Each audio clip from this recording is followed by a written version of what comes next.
بہت خوبصورت ارشاد فرمایا اور ضرور آپ کو اس کی سمجھ بھی آئی ہوگی۔ حضرت میرا آپ سے دوسرا سوال یہ ہے کہ ولی اور صوفی کیا یہ دو الگ الگ نام اور دو الگ الگ شخصیات ہیں یا یہ ایک ہی ہیں؟ حضرت اس پر ذرا ارشاد فرمائیں کہ ولی اور صوفی ان کو سمجھنا چاہیں تو کس طرح سمجھیں، اس پر ارشاد فرمائیں۔ تصوف اور ولایت، اس کو آپ ایک کو آپ نظریہ اور فکر کہہ لیں اور دوسرے کو آپ اس فکر اور نظریہ کا مظہر کہہ لیں۔ جب ایک شخص اللہ کا ولی ہے تو رب کا ولی جو ہوتا ہے اس کی نظر اللہ پر ہوتی ہے اور اس کی نظر آخرت پر ہوتی ہے، اس کی نظر دنیا، اہل دنیا، دنیا کے ساز و سامان اور دنیا کے تعیشات پر نہیں ہوتی، کیونکہ نبی پاک صلی اللہ علیہ وسلم نے ارشاد فرمایا کن فی الدنیا کانک غریب او عابر سبیل، کہ دنیا میں اس طرح رہو کہ جس طرح غریب ہوتا ہے۔ غریب کا معنی مسافر، آپ گئے اور ایک جگہ ٹھہر گئے، آپ مسافر ہیں۔ او عابر سبیل یا راہ گیر، ہمارے ہاں دونوں کو مسافر کہتے ہیں۔ جو ابھی چل کے جا رہا ہوتا ہے وہ بھی مسافر، جب وہ کسی کے پاس مہمان بن کے ٹھہرا ہوتا ہے تو تب بھی مسافر، اگر عربی میں تھوڑا سا فرق ہے۔ راہ گیر اس کو بھی مسافر ہم کہتے ہیں کہ چلنے والا راستے میں، وہ چلتے ہوئے گاڑی میں، ٹرین میں، جہاز میں جب وہ سفر کر رہا ہوتا ہے تو وہ مسافر ہے، عابر سبیل ہے۔ جب وہ ٹھہر جاتا ہے کسی کے پاس تو وہاں وہ غریب ہوتا ہے۔ تو فرمائیں کہ دنیا میں ایسے رہو کہ جس طرح کوئی راستہ چلنے والا شخص اور مسافر ہوتا ہے، یا کسی کے پاس ٹھہرا ہوا مہمان ہو۔ تو جو راہ چلنے والا انسان ہوتا ہے وہ بھی راستوں میں اس کو کوئی دلچسپی نہیں ہوتی، وہ نظر سب چیزوں پر ڈالتا ہے جاتے ہوئے، ہر چیز کو دیکھتا ہے، پہاڑ دیکھتا ہے، سرسبز و شاداب میدان دیکھتا ہے، صحرا دیکھتا ہے، مگر اسے کوئی دلچسپی کسی سے نہیں ہوتی، بس ایسے طاہرانہ نظر وہ ڈالتا ہے۔ اور اگر وہ کسی کے پاس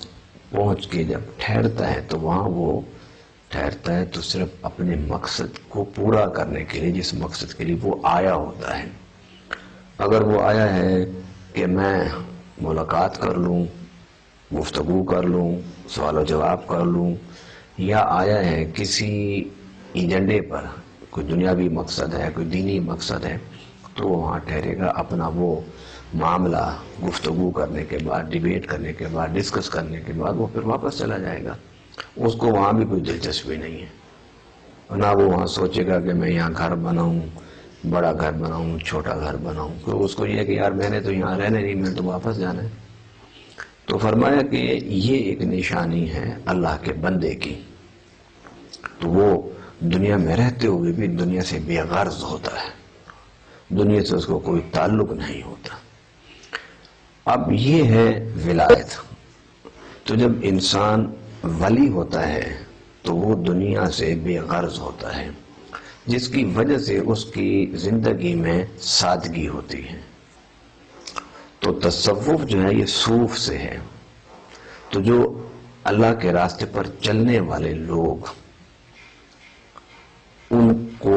جب لوگ دیکھتے تھے کہ ان کا کھانا، ان کا پینا، ان کا اٹھنا، ان کا بیٹھنا بالکل سادہ، اور پہناوا تو یہ کہ بالکل اون کا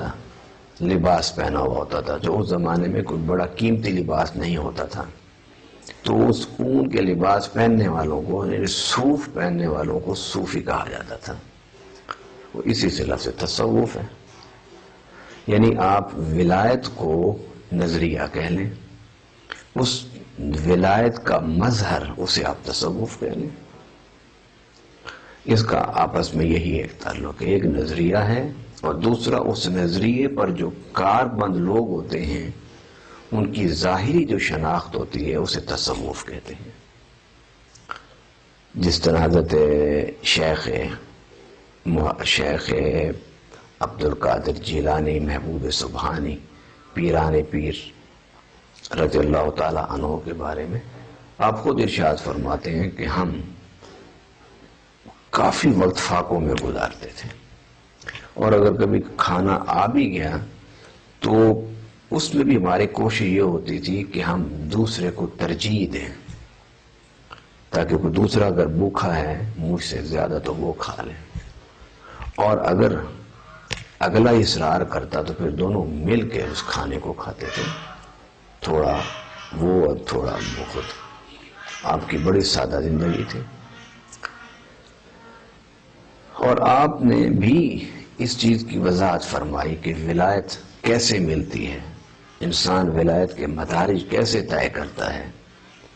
اور ولی سے اوتاد ابدال پھر کتب کیسے انسان بنتا ہے۔ اس کی آپ نے ایک شعر میں وضاحت فرما دی، وَمَا دَرَسْتُ الْعِلْمَ حَتَّى صِرْتُ قُطْبًا، کہ میں علم کا درس دیتا رہا، پڑھاتا رہا علم، تو رب العالمین نے مجھے مقام قطبیت پر جلوہ گر فرما دیا۔ تو حضور شیخ عبد القادر جیلانی محبوب سبحانی کی پوری زندگی ولایت اور تصوف اور روحانیت کی چلتی پھرتی تفسیر تھی۔ آپ کی خانقاہ میں اور آپ کے آستانہ عالیہ پر، آپ کے اجتماعات میں لوگ جو آنے والے ہوتے تھے وہ جہاں مسائل شریعہ پوچھتے تھے، وہاں آپ کے سامنے اپنے مسائل دنیاوی بھی رکھتے تھے۔ گھر کی شکایت، جی حضرت گھر نہیں ہے میرے پاس، رزق نہیں ہے میرے پاس، اولاد نہیں ہے میرے پاس، کاروبار نہیں ہے میرے پاس، رزق کی وسعت نہیں ہے میرے پاس، تو آپ جہاں ان کو پڑھنے کے لیے کچھ تسبیحات اور آیات قرآنیہ کے وظائف بتاتے تھے، وہاں پریکٹیکلی ان کی مالی طور پر اعانت بھی فرما کر ان کی مشکل کو حل کیا کرتے تھے۔ اور یہی حضور صلی اللہ علیہ وسلم کا طریقہ مبارکہ تھا کہ آپ کی بارگاہ عالیہ میں جو آیا تنگ دستی کی شکایت لے کر، حضور میرا تنگ دست ہوں، میں غریب ہوں، میں فقیر ہوں، میرے گھر فاقے ہیں، آپ صلی اللہ علیہ وسلم نے اس کے لیے دعا بھی فرمائی، اسے پڑھنے کے لیے بھی کچھ بتایا، اور پھر اس کو اپنے ہاتھ سے رب کے دیے ہوئے خزانوں سے اس کی اس ضرورت و حاجت کو بھی پورا کیا۔ تو ولایت، ولی اور تصوف اور اللہ کی بندگی اور حضور صلی اللہ علیہ وسلم کی غلامی، یہ سب چیزیں ایک دوسرے سے ملتی جلتی ہیں۔ ہمارے ہاں ولی کو ایک خاص شکل، ایک خاص صورت، ایک خاص لباس میں ملبوس کر کے دکھایا گیا ہے، جبکہ ولی اور ولایت نہ کسی خاص لباس کی محتاج ہے، نہ کسی خاص انداز زندگی کا محتاج ہے۔ حضور صلی اللہ علیہ وسلم کے سارے صحابہ ولی اللہ تھے، سارے تابعی ولی اللہ تھے، مگر وہ آپ ان کے طرز زندگی کو دیکھ لیں کہ انہی میں سے کچھ لوگ کاروبار کرتے، کچھ زراعت کرتے، کچھ مزدوری کرتے، کچھ حضور کے ساتھ رہتے۔ تو اس ولایت کو کسی خاص شکل اور شباہت کے ساتھ مقید کر دینا، یہ اسلام کی منشا کے مطابق نہیں ہے۔ در حقیقت ولایت اور ولی اللہ ہونا اور صوفی ہونا یا تصوف پر چلنے والا انسان وہ وہی ہوتا ہے جس کا ذہن روشن ہو، باطن صاف ہو اور ظاہر اجلا ہو، اور جس کے رات اور دن میں تضاد نہ ہو، جس کی زندگی میں نفاق نہ ہو، جس کی زندگی میں فسق و فجور نہ ہو، جس کی گفتگو اچھی، جس کا کردار اچھا، جس کی نظر اچھی، جس کی نیتیں اچھی، اور وہ اپنی زندگی کو اس طرح گزارے کہ دل یارول ہاتھ کارول۔ یہ مختصر خلاصہ ہے ولایت کا کہ زندگی دنیا دار بن کے گزارے، دنیا کے معاملات کو پورا کرتے ہوئے گزارے، لیکن کسی آن بھی اپنے دل سے اللہ کا تصور وہ محو نہ ہونے دے۔ ماشاءاللہ حضرت نے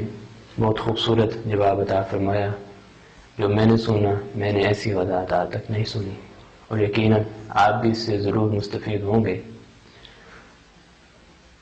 میں تو یہی سمجھ سکا ہوں